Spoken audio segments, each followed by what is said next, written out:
Thanks for having me over. Welcome. I'm so excited. I'm so excited too. I can't wait. Hey, can I set this down? absolutely. Set yourself down. Make yourself comfortable. Great. Thanks for having me over. Thank you for being here and giving me this opportunity. I'm really excited. Yeah, me too. So I don't know you very well. We just recently met at the Mulberry Cultural Center. Love Chelsea Young. And you were judging. Yeah, I was a guest judge. Yeah. So I had no idea I was gonna run into a person to feature in this series. What I want to know is, who is Jason DeShazo? I am a 42-year-old man, cis male, who is from a little town here in Florida. I was actually born in Plant City. Oh, wow. But I grew up, moved when I was quite young with my family to Okeechobee. I grew up there, and throughout my life, I've lived all over the state of Florida. I was born and raised in Florida until I was about 25, and I moved out and experienced Georgia, California, North Carolina, and then I came back to Florida. I am a person that was, from a very young age, instilled in my heart and my mind that people are important, and people's lives are important, and people's needs are important.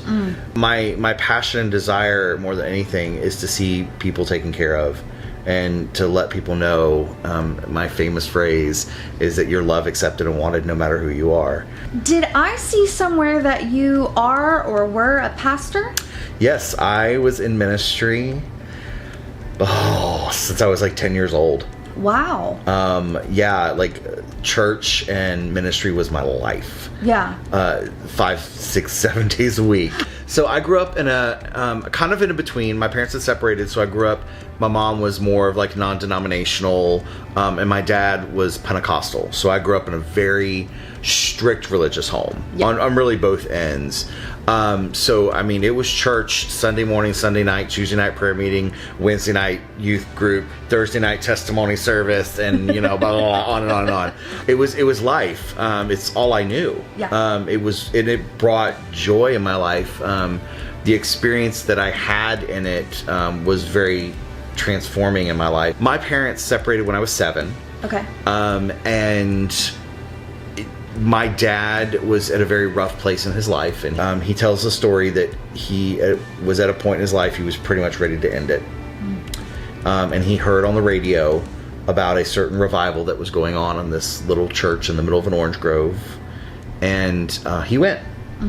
And he went, and his life was changed forever. I literally saw the transformation of my father. So of course, that as a child, when you see your father who suffered from addictions and had all these issues, literally when I tell you my dad was a different person when he walked out, there's no lie. Like, he was a different man. Yeah. And I saw that, so of course I wanted that too. If he experienced this. Yeah, I pastored. I ended up going into youth ministry. I was in worship ministry. I traveled the country in different types of churches and worked with several organizations across the country. So yeah, I was a pastor for a very long time. And until I finally came out and reconciled my sexuality, I actually moved into LGBT affirming churches, which there are a lot of them out there all over the world now. You mentioned that there are a lot of LGBTQ affirming churches now, which leads me to believe that maybe when you came out, there weren't. So I had several coming out experiences. Okay. I was younger. My parents found out that I was obviously not going to be the normal straight boy like they thought I would be. And it was during the height of the AIDS movement. In the mid 80s, late 80s, excuse me. Really scary. So as a parent, if you suspect your child to be gay, what are you going to do at that point in time? So AIDS was a conversation immediately. So of course, immediately I'm being scared. Well, if you're gay, this is going to happen to you. Right, you're going to die. You're going to die, right? Yeah. You're going to catch this disease and die. And then religion came in and began to, scare me, especially in the 80s and 90s and early 2000s. And they still do, they preach it all the time. Like, it's at least once a month or once a week you're hearing it. Yeah. So I was really oppressed. So, I fought it. I did everything I knew. And then when I was 16, my parents found out again. And basically I had a choice at that point, from church leadership. Basically said, your son needs help and you need to get him help. And that's when I actually went into conversion therapy.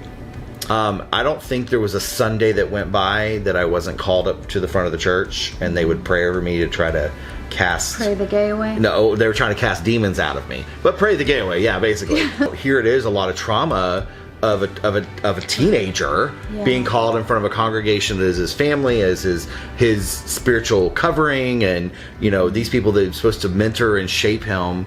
And I was constantly told that I wasn't worthy enough, that I had to do this and this and this to change. And it was crazy. So I spent several years, obviously through that torture is what it is. Yeah. And I used to struggle with that conversation of like, it's not really torture. They didn't know what they were doing, and I know they didn't. And they wanted but it was abuse. You, but they did. They wanted the best for me. It was abuse. That religious abuse is real. Yeah. It's so real and it's very scarring. It is. We have PTSD, we have RTS, religious trauma syndrome. Yes. We have these things that many of us suffer through. I was angry for many years. Mm-hmm. And I had to come to a place in my life and in my heart, and I would never, I'm not going to tell anyone else to do it because this is what I had to do for my journey, is I had to forgive these people. Mm-hmm. Because were they really ignorant? Yes. Were they mean? Were they abusive? Absolutely. And it wasn't my parents, because my parents were doing what they were told to do by their leaders, by the church. Yeah. So, ours was to the extent where the men in the church would physically beat me. Like, and I'm this is the first time I've ever saying this, like, recorded, but they would physically just do things, boys, and I use the air quote, like, guys, you toughen you up. You're a sissy. Let's toughen you up, and pop me on the back of the head, or do the muscle, trigger points to toughen me up, and because I was obviously not the stereotypical young boy. I still played with cars. I still played with G.I. Joes and did that, but it was very obvious that there was something different about me. So not only was there this emotional and religious abuse that was happening, there was some physical abuse. I had experiences where I wanted to do drama, like clowning and miming was the thing. Go figure, I'm a drag queen. And at 10, 11, 12 years old, I wanted to be a mime and a clown. And I have a picture of me as a mime in my teens, and I tell people, I was like, this is what Mama looked like at first. We weren't allowed to do those type of things because they weren't godly, or, and I'm sure part of it was because they suspected things with me. Right. I always have this phrase, as I say, life gives you a 2x4. You have a choice to beat somebody else up, beat yourself up, or lay it down and build a bridge to move on over it. Yeah. So I look at it as another board in my bridge, another stone in my step, to make me who I am, a better person, to help other people. So it was an interesting experience that moved me into this conversion therapy mindset. I know. When you say conversion therapy, that just makes my, that is horror. Talk about Halloween coming up. Yeah. That is, that's a horror house for. So were you in a clinical? So I don't think any of them were legit clinical therapists. But I don't know how it is now, but back then, to be a Christian therapist, you didn't even have to have a degree. Like, it was just literally somebody blessed you and gave you a certificate. Like, it was ridiculous how that worked. Yeah. So I was in a lot of those settings. I was never in a legit clinical setting. It was all church-ordained therapists. Okay. Who did nothing but burn bridges. I mean, tell my deepest, darkest secrets. Broke a lot of ethical codes if it would have been legit therapy. Yeah. But I went to several meetings and conferences with this organization, and it was hard. It was hard because I did everything that they told me, everything I thought the Bible told me to do, everything I thought God wanted me to do. I mean, journaling. In fact, I kept those journals. I will probably keep them till I'm no longer here, just because they remind me where I came from. So yeah, it was a rough experience. It is abuse. It's abuse. Conversion therapy, I will help fight till the day I'm gone to say it is abuse, it is manipulation, it is wrong, and people should never be forced to go through it. We as society should know better than that by now. Now a lot of LGBT people will talk about this. It's like, do you think if we did everything we could to change, and everything we went through, from abuse, from persecution, from all this, do you think this is something we really want? Would choose? Right. Do you think we chose this? Why would you choose that? Right. So it's like, Yeah. I refuse now to argue with anybody. I can argue scriptures. I can talk scriptures. I can talk the original translation. I can talk historical context. I can talk about that all day. But I refuse to argue about it. Because there's nothing that anybody's going to say to me that I haven't said myself, thought, felt, or believed. Yeah. And it's a waste of time and energy. Yeah. You know, there's nothing I'm going to do to change any of these people's minds. They have to be willing to open their mind and listen, and they're not. Most of them aren't going to. Yeah. You know, time is what changes a lot of people. Time is what tells. And experience. And I think that it's impossible for you to broaden your scope of awareness, education, if you aren't willing to if you aren't willing to open your mind and open your just open your ears to someone's story who, you know, that's really the whole point of this whole project, is to hear people's stories that people who you aren't familiar with, right? And people who have experienced things that you have not experienced, right? And you know, and just to broaden our human connections, you know. And I say this, you know, I talked about saying that you are loved, accepted, and wanted no matter who you are. I believe the true meaning of acceptance is embracing the commonalities and respecting the differences. Yeah. So, you know, and I have this conversation with people constantly, including coworkers. You know, I know that they may not understand me being a gay man. They may not understand me being a drag queen. But we know and respect each other right where we're at. Right. They even listen. You know, there's people in my life that listen, and they try to understand. And they may not ever, but at least they're trying. And so at what point did you escape that situation? So it was about 1999. I had been in South Florida, part of a ministry down there, who basically kind of held it over my head that I was an ex-gay, and I use the air quotes, ex-gay. There was a situation, my grandfather had passed away, and I needed to go help my grandmother. And it was almost like the door flung open. And it was a point in my life, I'm like, you know, I've done everything I knew, everything I thought I should do. I did it by the book, and probably better than the book was written. Yeah. And I knew something had to change. Yeah. So I started exploring and, you know, embracing my sexuality a little bit more in the closet and kind of figuring things out. And then through meeting people, and I just began to slowly come out. At that point, I came out with some of my close friends, never really told my family. And at that point I said, you know, I believed that if there was a God that I served, who I was told that loved me no matter what, that died for me no matter what, and I did everything I was supposed to, and I'm not changed, there's something wrong. And that something wrong wasn't me anymore, because I really did everything I knew to do. Right. So I had worked with an organization over the years. They did a lot of music, and they had a lot of ministries across the world. And it was the final conference I went to with them. And I had an experience that I believe was life-changing for me. I had said, you know, I cried enough, I prayed enough, I fasted enough, I did the formulas enough. I needed to know I was okay. And there was a man in this organization that everyone looked up to. They called him a prophet.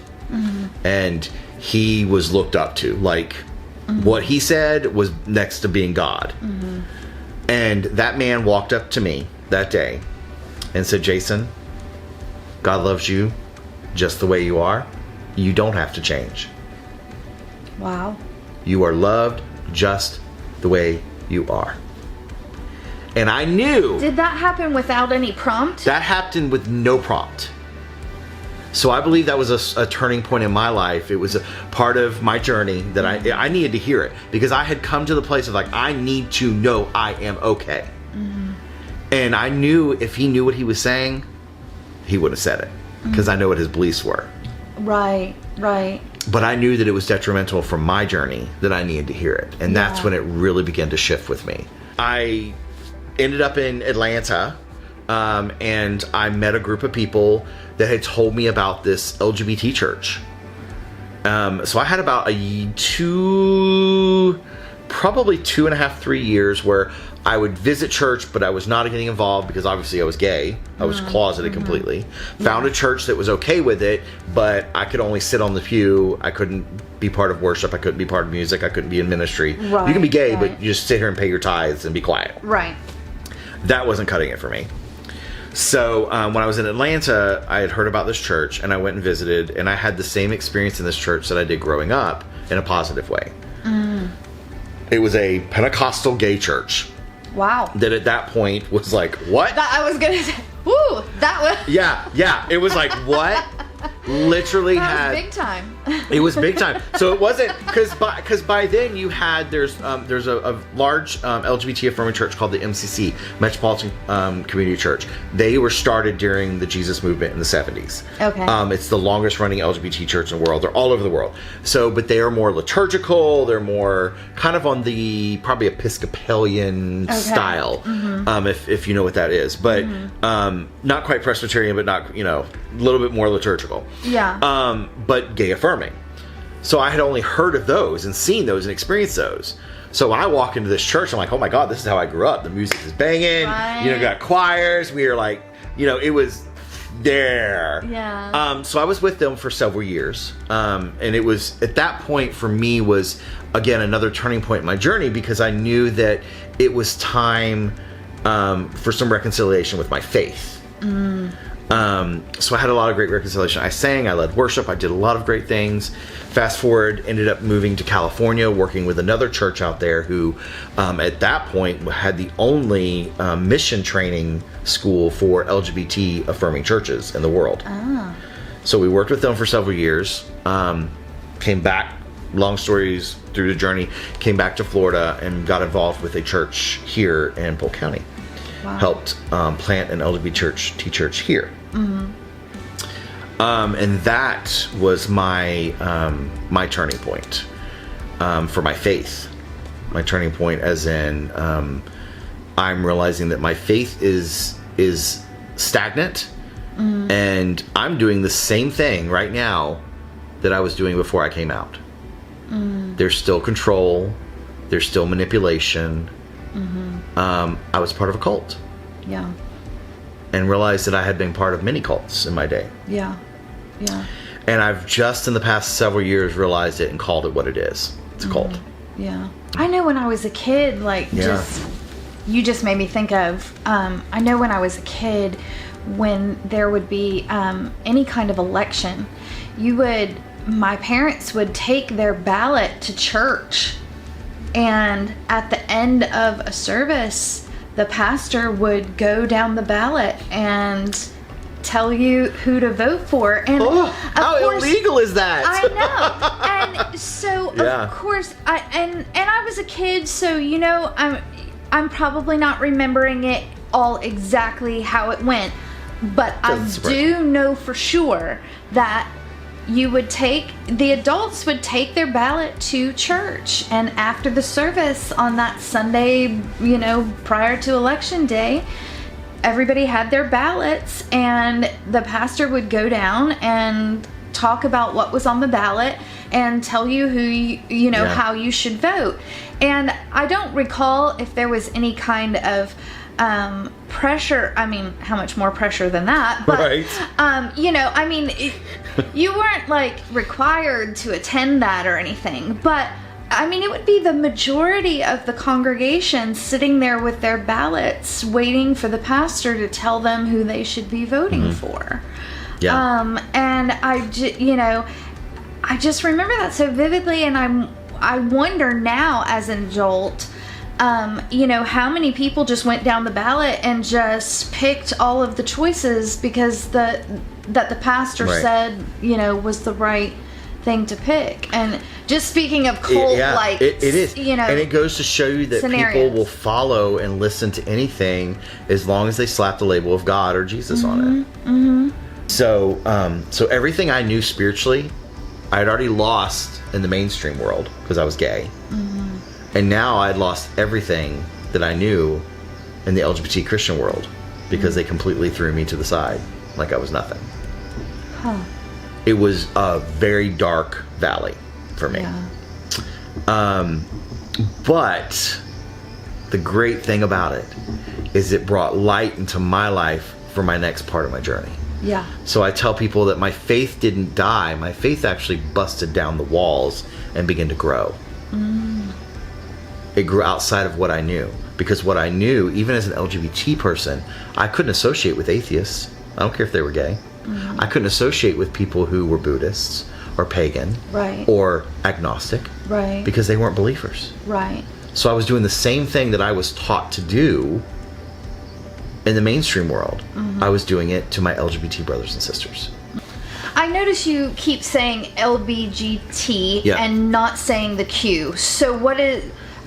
tell me about that. It's probably Because yeah. I'm used to LGBTQ, Right. But you don't use the Q. I do. It's just I'm talking. Gotcha. Okay. It's LGBTQ. I was just wondering plus. if there was something. Yeah. I just wanted to know if I was saying something incorrectly. So I would say that 10, 20 years ago, it was more LGBT. The Q was Right. really added in Later? Okay, So that gotcha. was just my fault for not including it in the conversation. I just wanted to make sure I wasn't You weren't missing misspeaking. anything. That was, Okay. yeah, really, because it's really LGBTQ plus. Gotcha. Because it's all in there. So we have an amazing organization called Rose Dynasty Foundation. Mm-hmm. And we mentor LGBTQ plus youth, spreading the message that you are loved, accepted, and wanted. Mm-hmm. And we raise money for organizations and charities really anywhere that needs it. Mm-hmm. We really try to focus on the smaller organizations that get forgotten. Yeah. Bringing awareness and money to them. So we teach our kids how to be philanthropists. We teach our kids how to give back to the community, how to give back to people. Mm-hmm. So, like I said before, I was told when I was younger that I was going to change the world. I was told that I was going to be a world changer. I was told I was going to do all these things. And in my head, I thought this pastor, this great televangelist, whatever. If you would have told me 20 years ago, even when I came out 20 years ago, that I would be running an organization that mentors LGBTQ plus youth, that is partnering with all people, not just believers, but atheists, but Buddhists, but non-believers, but I don't care what your religion, background, or belief is, that we provide a safe space for everyone. Yeah. And why? Because of what I went through. Yeah. Because, like I said earlier, when I read those journals, I didn't feel loved. I didn't feel wanted. I didn't feel accepted. I know how it feels to feel that way. So my job, I believe, in my life and in my journey and my destiny, whatever you want to call it, is to spread that message to other people. Yeah. Because if I don't, who else is going to do it? Right. I'm sure there's somebody else that can, but why not me? Right. I said yes to this because I believe that even if it's just one person's life changed, and I believe it's been more and it will continue to be more. Yeah. Because we all feel that way. I still feel that way. I still have those days where I feel broken, where I feel unloved and I feel unwanted. And I have to remind myself, I have to look at my bracelet, I have to look at what I do and why and all that to express that, you know what? I am loved, I am accepted. And will continue to tell people that. You mentioned beauty school before. Are you a stylist? I am. I am a cosmetologist. So tell me about that. So I always grew up doing hair. Like my friends laugh because I always did their hair when I was younger, and I always loved doing it. I was around it a lot. In fact, I worked in a salon for many years as an apprentice. Never got my license. And when we went to South Florida, I couldn't find work. Things just weren't panning out like we thought. Right. And I was sitting in a chair getting my hair cut, and this lady who didn't know me from Adam said, "Have you ever thought about doing hair?"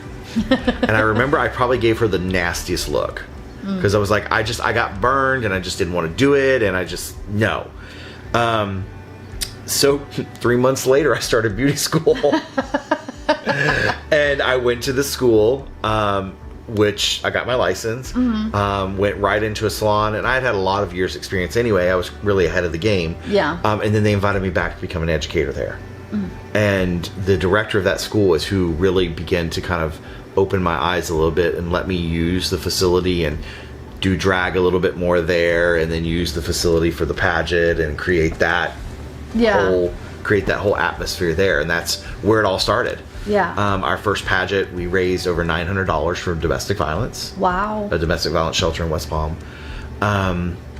People around town said it was a stupid idea. Why would you want to create a family-friendly, charity-based drag pageant? Drag queens can't be family-friendly. Right. Or so they say. And of course, with me, it's like, oh, we can't, huh? Right. Watch and see, Yes, you know? yes. So, along with that is I am a family-friendly drag queen. My drag name is Momma Ashley Rose.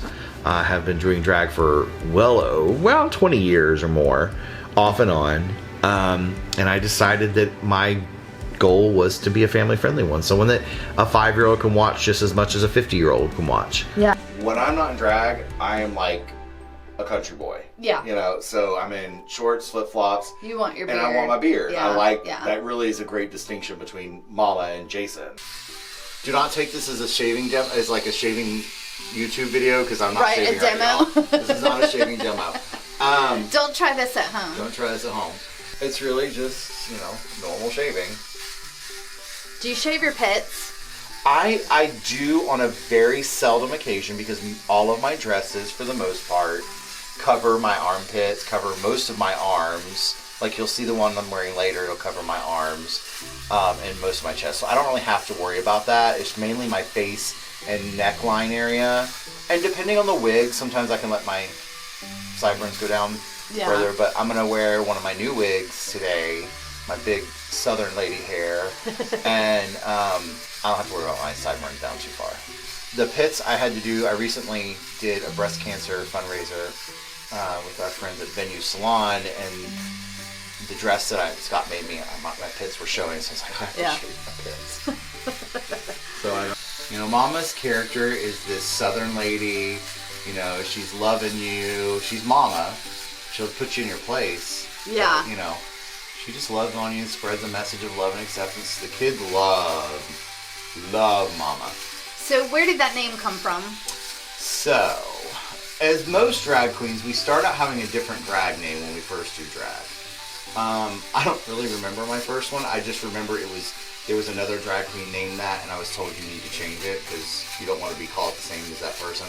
Right. So I was with some friends of mine who I had been in ministry with, and I was out obviously to film, and we were talking, and the whole term Ashley came up, and it was her middle name. She's like, you should be Ashley. And her brother's like, oh, you should take the last name Rose. And I was like, Ashley Rose, I love it.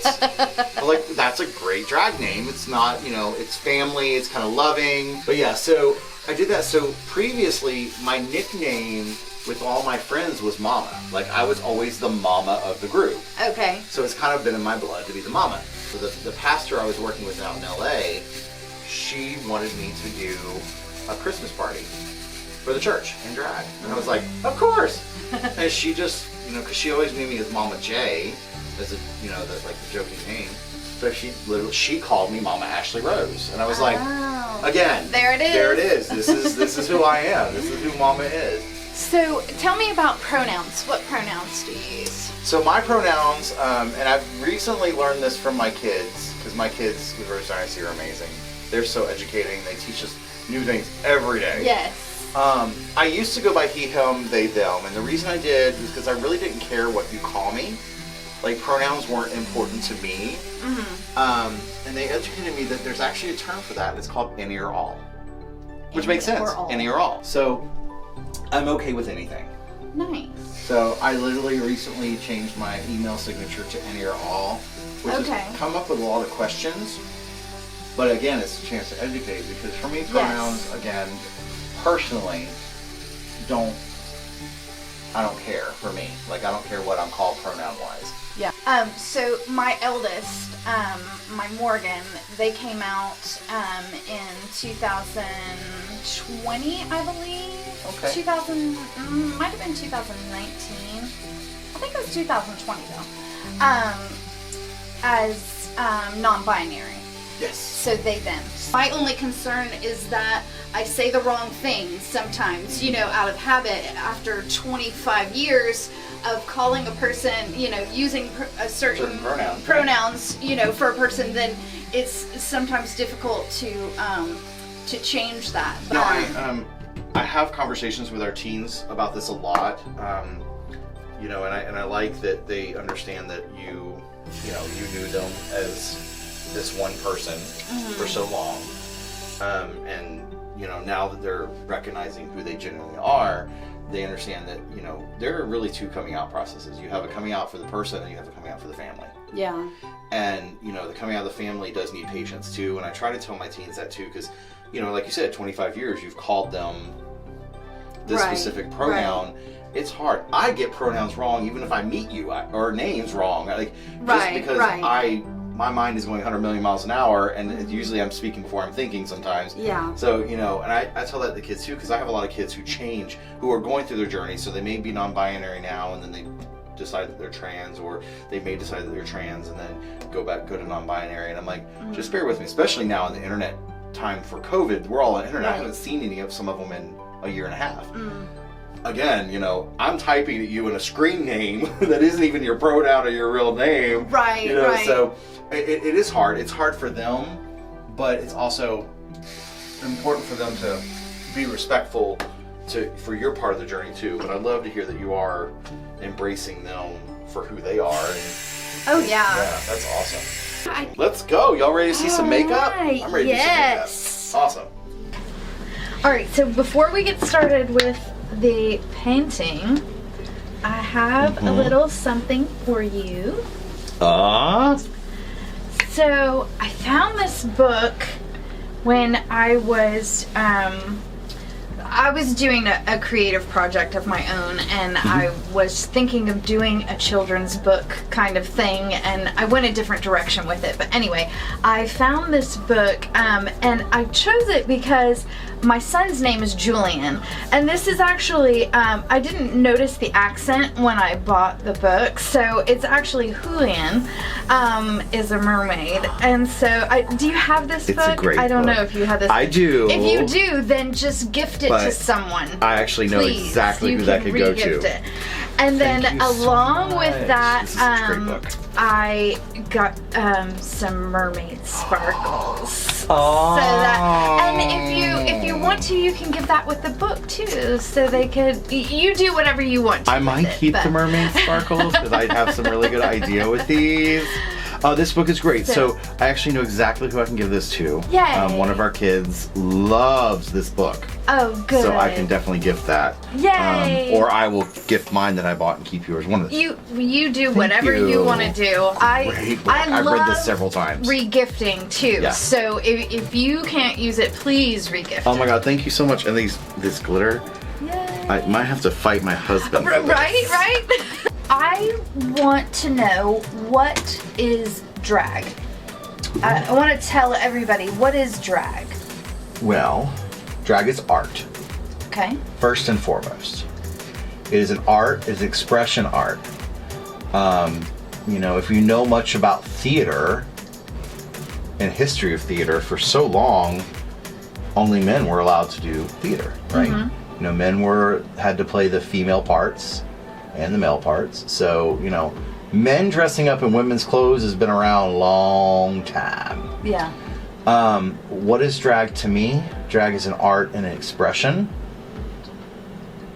And for me, it really, and I've learned this literally in the last couple years, it is a part of my recovery, of my healing for myself.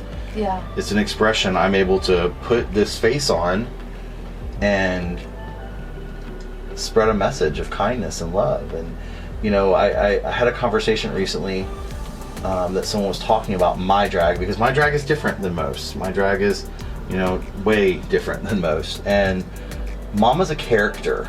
Momma's a drag character, And Mama's point is to spread that message of love and hope and acceptance to everyone. So, you know, drag can be whatever you want it to be. There's a lot of misconception out there in different communities that it has to be certain ways. It can be whatever. It could be a man dressing up like a woman. It could be a woman dressing up like a man. It could be a man dressing up like a man and extravagant and fabulous. It could be a cisgendered woman. We call them bio queens.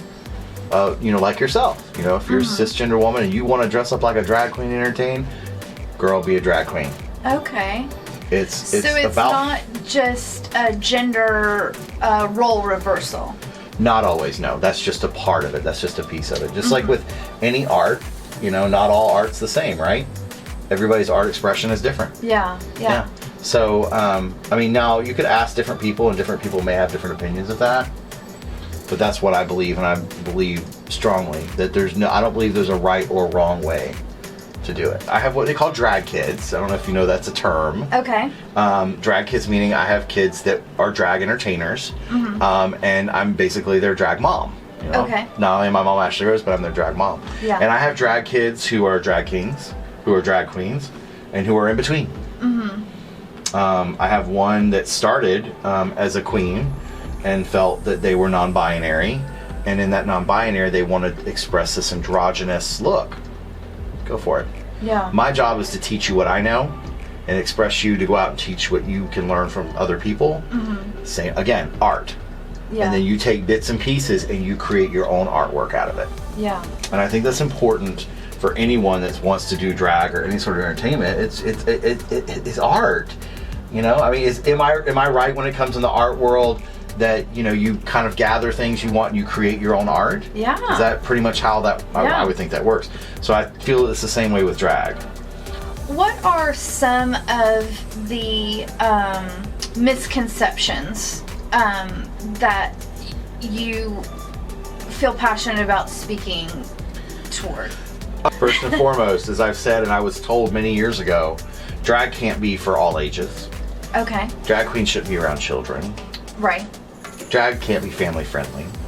Drag has to look this and you do this and this. No. I'm a firm believer in breaking that stereotype. Some of my biggest following are kids. We've got some kids, and I think you saw some of them at the show you came to. Yes. They are faithfully there. They love Mama. They watch story time and literally walk around Target showing the phone to people and going, "This is Momma Rose," watching it in Target. You know, like you know, again, one of the many reasons that I like to do it. So the misconception is is every drag queen family friendly? No. Right. I'm still, that I know of, the only drag queen out there that is 100%, no matter what I do in drag, a 4-year-old could be there, a 40-year-old, 70-year-old, 90-year-old could be there and enjoy it just the same. Well, and that's what attracted me to you and your form of drag, is the fact that it is family friendly. You know, going to one of your drag brunches, I had the best time, and the kids, I mean, it made me teary-eyed to look around the room and realize that there were trans kids there who were completely open and comfortable and free to be themselves and dress the way that they prefer to dress, right, and be who they are in a safe environment that encourages them to be themselves. I mean, I had tears in my eyes. Oh, I love it. You know, just, it was so precious. I'm also very quick to tell people, drag is hard. It's hard on my body, tiring. And there are days that I do. I'm very honest. There are days that I get up and I'm like, I don't want to do this. I'm tired. It never fails. The second I put these brows down and I put that first swipe of that foundation on, I start remembering the Sammys. I start remembering the Freyas. I start remembering those trans kids. And then I'm like, I get life. Like, life comes to me. And it's like, you know, it's not that I don't want to do it, but it's a lot of work. I I'm a hairy man. It's a lot of process. Right. You know, this doesn't just happen in a split minute. So, you know, I want to leave that legacy. I want to continue that on and continue to give that, and to let other people know that you can do it. Now, in my shows, there's parameters. Just like when my guests, they come, they know, you know, like I said, I have some people that'll be coming that I can't give them the microphone. I love them. We talk, we laugh about it. They'll come perform, whatever. Right. But, you know, they recognize and see what we're doing. People ask me all the time. I had someone ask me at the wedding, do you find it a struggle, fighting people doing what you're doing, you know, with straight people? And I'm like, actually, no. Yeah. Because the heterosexual community sees and recognizes the need, those that are accepting and affirming, and they embrace it. You know, it's the local and other queens and other entertainers sometimes that struggle with it. Again, because all you've ever known. And I do occasionally get a parent or a family member like, you're a drag queen, I don't want you around my kids. You know, and then my reputation precedes me of like, oh, well, okay, I see why now. And you, just like you did, you experienced it. So, right. Yeah, it's it's definitely interesting sometimes fighting that stigma, that, you know, stereotype. But I'll fight it because, again, I proudly say my reputation precedes me. Mm-hmm. You're going to have a safe space no matter what I'm doing. Yeah. If I have if it's my event, it's going to be safe for everyone. Yeah. So. And it's so important. I mean, you know, you and I are not too far apart in age. I'm a few years older, but so we grew up, you know, in the same era. And I don't remember knowing about any type of safe spaces like we have now. Oh, no. I mean, you know, and it just breaks my heart to think of the number of people who suffered through all those years. I wish I'd had a place like Rose Dynasty. Yes. You know, someone to look up to. I was very lucky when I did come out finally and was connecting. I found a great, amazing group of trans women who were drag queens, who are still very dear to my heart, who took me in. So I I've kind of seemed to have always connected with the disenfranchised, the ones that don't necessarily fit in with everyone and fit in with the norm. And I'm okay with that. Yeah. Yeah. Because, again, like I said earlier, who else is going to do it? Right. I mean, I'm sure there's somebody that may, but... So, yeah. You have a deep, intense spirituality, too, and an understanding of divine appointment, you know, so... Yeah. I would think that would help you to realize that what you're compelled to do is what you're meant to do. So you mentioned how taxing it is physically. I noticed that you always wear sensible shoes. Momma Ashley Rose always wears sensible shoes, and I can really appreciate that. So, you know, there are people out there that like to say that I'm not a real drag queen because I don't wear heels. Oh. So first and foremost, before I didn't wear heels that much. Now I do have some back issues, and my doctor threatened my life. No more heels. Right. So that's part of that. But secondly, I always did wear some. I was like, no, Mama's gonna wear some cute little flats, and we're gonna work with this. Exactly. Oh yeah, that was always a thing of like, you don't wear heels, you don't do this, you don't do that. You're not. No. Don't tell me I'm not a drag queen. I'm a drag queen. When did you start doing drag? When I love this story. In the process of all that we've talked about tonight, when did you? So the first time I did drag was for a Halloween party in Tampa. I think I was 21. I looked like Winona Ryder, and I was with a guy who was Edward Scissorhands. So I wore this black cat suit. I was painted to the gods. This drag queen painted me, and I loved it. I lived for it. Like I just, like most people, when you put them in drag, even someone who never does drag and may never do it again, when you see your face, you just live. Like you just come to life. Yeah. So throughout the years, I had done it several times. I had done drag many, many times, and did it in Atlanta for a little bit. And when we moved to California, I got rid of everything. I gave all my drag stuff away, and thought I was going to be done. until that incident I was sharing with you about the church. The pastor had asked me to do the Christmas thing and did the fundraiser, and I got a little taste of it. And y'all, when I tell you my drag was, I looked like a third grade librarian who never knew how to wear makeup, put makeup on. My eyebrows were bushy. I had one brow, like, it was bad. It was a mess? It was, You were a hot mess. Girl, I was a hot mess. I went several years without doing it and moved back, and when I was pastoring here, I started doing some fundraisers with the drag, and it was funny because that's when Mama started really kind of coming to life. And I had a motto back then. The motto was spreading God's love in wigs and heels. Which is cute, right? Yes. So cute. Well, the church didn't like it. Oh. The drag queens didn't like it. The community just didn't like it. It just wasn't working. Like, it wasn't working. And I really wanted to do drag, and I had that motto for a little while, and I'll tell you in a minute how we changed it. I was in another point in my life where I was like, I'm just not going to worry about drag. I'm just going to whatever. And a friend of mine, Philip, called me one day and he says, I have tickets to an event. We were still living here. He's like, I want you to come to West Palm and I want you to go to this event with me. And I was like, okay, sure, why not? So I go to West Palm to the Kravis Center, and he takes me in, and it is Dixie the Tupperware Lady. Okay. Have you heard of her? No. Dixie Longate. She is a drag queen. She's one of the top Tupperware salespeople in the world. Oh, like legit Tupperware? Legit. Okay. It was a Tupperware party at a place equivalent to like the Dr. Phillips Center. Wow. So, off the chain, drag queen on stage, being funny, telling a story, selling Tupperware to people.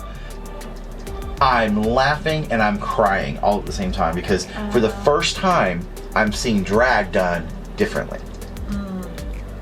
And she talks about bumping a duck, throwing a rock. There's a duck in the middle of the lake. You throw a rock in the lake and it causes waves, and what does it do? It bumps the duck. Okay. That one little rock can change Right. everything. That one little thing can make a difference. Yeah. And I literally am bawling my eyes out in the show. It stirred me up. We met and actually have become friends now. I've been able, we text and talk occasionally and encourage each other, you know, so we actually built a friendship out of this, but it stirred me to do what I do. And that's kind of what began to really push it again. The whole point of my online presence, as you said, is to do exactly what you experienced, is to make people like and want to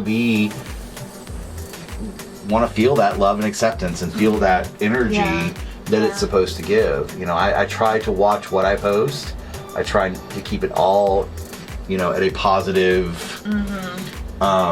experience. So at the beginning of this project, Justin and I had, you know, several meetings about how this all should go, and we debated and talked about in the beginning whether or not to do an episode on me, but I decided that I didn't know how, but somehow I was sure that my story would be told through everyone else's stories. Yeah. And that being the point of making those human connections. It totally has happened that way, you know? I mean, and I'm meeting strangers. I'm meeting Momma Ashley Rose and finding, you know, these amazing connections with somebody who on the surface I am so different from. So this is really all a dream. My ultimate goal for Rose Dynasty is to have a center, a community center basically, where people can come and be safe, and we have mental health, we have food, we have clothes, we have resources, a venue for artists, for community organizations to work together, and not just here, but I want to go into places that no one else is going. I want to go into cities that no one else is working in. Orlando doesn't need it. Tampa doesn't need it. You know, Polk County needs it. Yeah. Gainesville needs it. East Tennessee that I work with up there, some groups, they need it. Going to the places that no one else has gone to, and they need it. So, you know, one day we'll continue growing and do it. You do story time online. Are you hoping to take that back to in-person? Yes, I miss it so much. Yeah. It's been great that I've been able to do our monthly brunches in person. You know, that's been great because a lot of our kids have been able to come to those because I've missed seeing the kids. So, tell me about your husband makes your costume. Yes. Tell me about that. We're going to see some in a little bit. I'm really lucky. Having a husband who does all that. Where did you find him? I found him on MySpace. Really? Girl, yes. Oh my goodness. We've been together 14 years. So he was in ministry with me for a long time. So he did our lights and sound and like totally total support back then in church. My token dress, I like to call it, that I wore for years, is this big ball gown. It's packed away in the closet because I don't wear it much anymore. But if you look at some of the old pictures of me, it's a big red rose dress, and that was like my token dress for the longest time. But I'm so lucky. I'm so lucky that he makes anything I need. It saves me a lot. It saves us a lot of money. Yeah. Because these dresses can be thousands of dollars for what he makes. Hundreds and hundreds of dollars and thousands. Just what little I have seen is amazing. Yeah, I am immensely, incredibly lucky that he does that. Okay, so you have story time. And you have youth-focused groups. Yep. And you do drag brunch on Sundays once a month. And most recently you have started bingo. Yeah, so funny thing is, this will be my first official 18 and up only event. Mainly because the facility that we're using, because they serve liquor after 8 o'clock. Okay. It's only 18 up. I really wanted to do a family one, but it's okay. I'm taking it. It'll be a good parents' night out, you know? Right. We're going to do drag bingo, and it's going to be charity based. Of course, we have our annual Miss Rose Dynasty pageant that is in March. That's at Dr. Phillips, That's right? at the Dr. Phillips. Girl, let me tell you how amazing that is. When someone told me that I could do it there, we started in a warehouse, remember? A warehouse that my husband and I built the stage, the curtains, everything. We did not talk about that. I'm glad you just said that. So the first Miss Rose Dynasty was in the warehouse of the beauty school. And it was empty. We had to build the stage, everything. We did it all ourselves. And then Osceola Arts Theater, Osceola Arts in Kissimmee, let us use theirs for 3 years. Great. It was such great. And then Dr. Phillips opened up, and I was like, I can't afford this. Yeah. It has been a blessing. Yeah. Let's just say it's been a blessing. So it's pretty awesome. So it's accessible, like I said, for all ages and all people, and we want people coming. And of course, the stipulation too for the contestants is you have to be family friendly. Like, you can't do anything that couldn't be done in front of children or shouldn't be done in front of children. Right. So that's our big thing. I just love that. Oh, I can't wait for you to go. I'm telling you, it's going to be like nothing else you have ever experienced. Is there anything that I didn't ask you or prompt you that you want to make sure to talk about, to say? You know, I think I would hope that anyone watching would understand that everyone's journey is different. And you and I discussed this earlier of respecting people, and I talked about, you know, the true definition of acceptance is embracing the commonalities and respecting the differences, and to know that just because someone doesn't believe the way you do or think the way you do means that they're bad, means that they're a bad person. That I really believe that people are inherently good, no matter what we were taught, because we were taught that people were inherently bad. Right. And I think that's wrong. I don't think that's wrong. That is wrong. People are taught hate. People are taught discrimination. Yeah. And, you know, just to know that you're loved, accepted, and wanted no matter who you are, to understand that and respect that, and to let everyone know that they are. I think that it's important to embrace your children, embrace your family members for being different. If everyone was the same, it'd be boring. Yeah. Find a safe space if you have children. Find a safe space for them. Listen to your children. Respect your children. Just like you and I had a conversation about your child's journey. You may not understand it. It may not matter to you what path they take or who they are, as long as you continue to respect them. And I think more parents need to do that. And it's important because there's not enough. And to know that there are organizations and there are people out there like myself who will love you, who will embrace you, and just be patient. Be patient with people. Some added sparkle. Mm-hmm.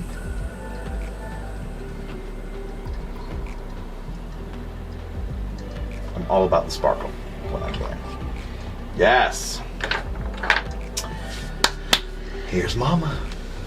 Awesome. So welcome to Where the Magic Happens. We talked about my husband making my costumes. This is where he does it. He loves his big screen TV. Hey, he watches a lot of movies while he makes these costumes. And over here is the plethora of just a few of the costumes that we have out. A lot of stuff in the closet packed away. He has made almost every single one of these. I want to point out a couple. This is one of the newest ones he just made. I just did this. Wore this at the wedding. This is the one I officiated the wedding in. He made it so beautiful. And he rhinestoned it all by hand. This is the one we did for the breast cancer event. He rhinestoned 14 hours. He put every single rhinestone. Is that not? It's stunning. That is crazy. I'm so lucky, y'all. So many costumes in here. Oh my gosh, so many. This one, I want to premiere this one. So this was a gift from a drag queen friend of mine. Her name is Momma in LA. We call her the West Coast Momma. Okay. Who was really a predecessor of doing like charity events. She's my opposite. So she was the adult friendly one. Okay. Did so many. This was a gift of her. She retired. And this is a replica of a Toady Fields Bob Mackie. If you know who Bob Mackie is, big clothing designer. He did Cher, did all that. Toady Fields was a comedian in the 70s. Okay. Who we lost early in life. So this was a replica of one of hers. So this is very dear to me. Aww. Yeah. And then I want to show you the black one, and then we'll go into. So you talking about the black gown? Oh my God, this thing is so heavy. Oh, it is so divine. 14 yards of velvet. Oh my goodness. Scott made this. This is what I usually wear at the pageant. Stunning, isn't it? It's heavy. Yes. It's like 20 something Gorgeous. Pounds more than I'm allowed to be lifting. Anyway, so that's that in there. He did a replica of the bearded lady from The Greatest Showman. Oh, That's what this whole costume is here. Anyway, so there's that. This is one of our my little token rose dresses that I wear. Nice. Cute. And I'm going to go ahead. Oh, you talked about Princess Poppy. Yes. Oh my gosh, it was so fun and cute. Oh man. Yeah, you made this. And then up here, my wig. This is one of my proud characters. I did this. I had the chance of performing at Gloria Estefan's restaurant a few weeks ago in Orlando, and this is one of the characters I did. They ate it up. It's so lovely. Oh, I love it, right? Wasn't it great? So fun and so cute. The ball. And then I'm going to wear this. So Scott made this for story time. I do want to say this really quick before we go into what I change. Story time was hard for me, and I share this a lot more lately. I struggle with reading out loud. I can talk in public all day, but reading, I struggle with it because of the perfection thing. So we decided to do story time, and the day that I said it, I literally sat and cried in the dressing room. I was hysterical. I was scared, and I didn't even want to do it. As we do in the world of entertainment, we suck it up and walked out, and we had 75 people show up for our first story time. Wow. It was phenomenal. The kids, we had snacks. It was an amazing experience. So this dress was made for that. So I'm going to put this on with my big old hair, and we're going to get ready.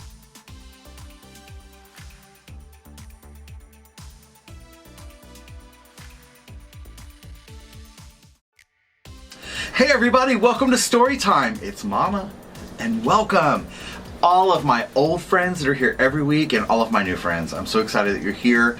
It's always an honor, and I just get so excited that you join me each and every time for story time. We have been reading these stories for so many months, now into years. I've read hundreds of stories, and I just love coming together with you and reading. So make sure you check us out. Make sure you check our website out and all the upcoming events. And I'm going to get started. You ready? You want to hear the story I have today? Gotcha. I'm going to read this amazing story called You Matter. I think that's a good story for any of us to hear right now, isn't it? And it is by Christian Robinson. So make sure you check this author out and get this book. We're going to get started. The small stuff to see small stuff. Look at that. Looks like she's looking through a microscope. Have you looked through a microscope before? I have. It's really cool. You can see those really tiny things, can't you? Look at all these little creatures. They're all funny looking, aren't they? Little amoebas and some crabs and all that. They're all swimming, but look, we have one person over here not swimming with the crowd. Wonder what's gonna happen. You matter. Look at that. You matter. No matter what you see, no matter how you feel, no matter what you're going through, you matter. And as we love to say here at Rose Dynasty, you know I love to say it, and you say it with me, you are loved, accepted, and wanted just for who you are.